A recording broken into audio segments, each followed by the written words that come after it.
100 வருஷத்துக்கு முன்னாடி வந்து இந்த திருவிழாவே வந்து தேனூரில் தான் நடந்தது. தேனூரில் நடக்கும்போது இங்கே அழகர் இறங்குனது எல்லாமே இங்கே நடந்தது. அப்போ இறங்கும்போது அங்கே குருவித்துறையிலேருந்து சித்திரவல்ல பெருமாள் வந்து இங்கே வந்திருக்காரு. அலங்காநல்லூர் வழியாக வந்து இங்கே வந்து திருவிழா நடந்ததுனால அங்கே வரைக்கும் மட்டும் பல்லக்கில் வருவார். இங்கிட்டு வரும்போது அலங்காரம் பண்ணி நல்லா வந்ததுனால தான் அந்த ஊருக்கு பேரே அலங்காநல்லூர்னு பேர் வந்தது.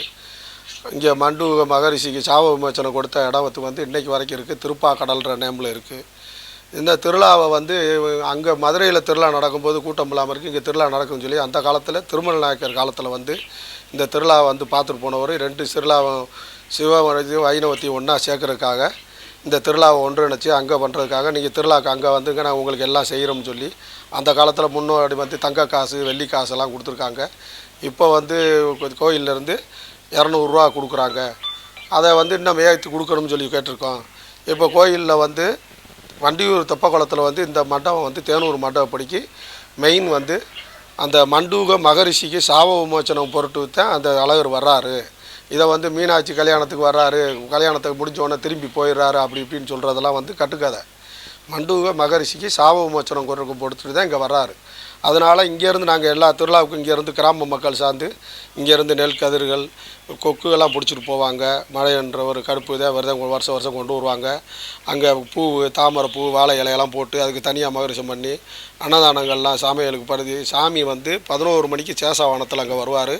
வந்து முடித்து திருப்பி வந்து வாகனத்தை பிரித்து சாமிக்கு இதை எல்லாம் அங்க பிரதர்சனம் எல்லாம் பண்ணி முடித்தோடனே திருப்பி 3 மணிகிட்டேருந்து 4 மணிக்கு மேலே கருட வாகனத்தில் வெளியே கிளம்பி போவார். அப்போ இந்த கொக்குக்கு சாப விமோச்சனம் கொடுத்து தேனூர் மண்டபப்படியை வந்து 3 முறை சுற்றி வருவார். இந்த இதில் வந்து எல்லா மண்டபப்படியிலையும் வந்து அழகர் போயிட்டு வர்றதுக்கு வந்து பணம் வசூலிப்பாங்க. எங்கள் மண்டபப்படிக்கு வந்து அழகர் வந்துட்டு போகிறதுக்கு வந்து திருவிழா விட்டு கொடுத்ததுனால வந்து அவங்க வந்து பணம் கட்டி தான் வரணும். அதுதான் அன்னைக்கிலேருந்து இன்றைக்கி வர்றது.